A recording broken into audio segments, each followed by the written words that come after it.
The Island of Lost Souls. Dr. Emma Taylor had always been fascinated by the supernatural and the occult. As a renowned paranormal investigator, she had explored some of the most haunted places on Earth. But nothing could have prepared her for the horrors that awaited her on the island of Ravenswood. Located in the middle of the Pacific, Ravenswood Island was shrouded in mystery.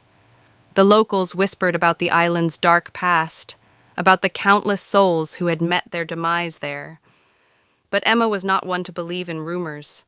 She had to see it for herself. As she arrived on the island, Emma felt an eerie chill run down her spine. The trees seemed to lean in, as if they were trying to listen to her every thought. She set up her equipment, determined to capture some evidence of the paranormal activity that was said to plague the island. The first night was uneventful, but Emma was not deterred.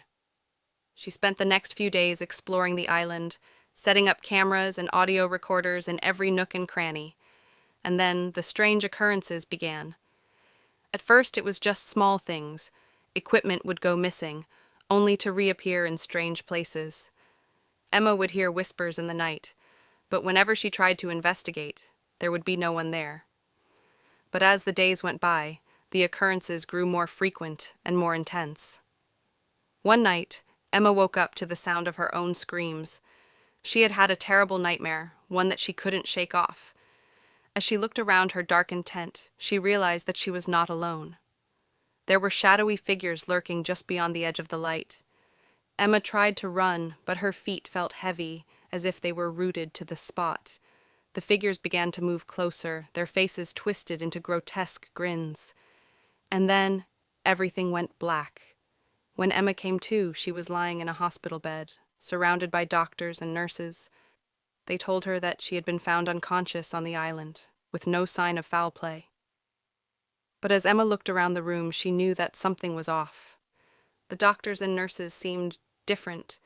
Their eyes seemed to be watching her, waiting for her to make a move, and when Emma looked down at her own hands, she saw that they were covered in strange symbols, carved into her skin like scars. As the days went by, Emma began to realize that she was not the same person she had been before. She was plagued by visions and nightmares, and she could feel the darkness spreading through her veins like a cancer. And then, one night, Emma received a package with no return address. Inside there was a DVD with a single message: "Welcome to the island."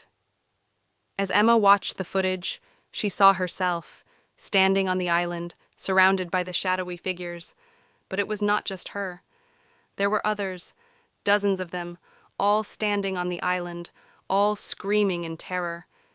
The camera panned out, revealing the true horror of Ravenswood Island. It was not just a place of paranormal activity. It was a prison, a place where souls were trapped, forced to relive their worst nightmares for eternity. Emma knew then that she was doomed. She was trapped on the island, forever bound to the darkness that lurked within. And as the camera zoomed in on her face, Emma's screams were drowned out by the sound of her own madness.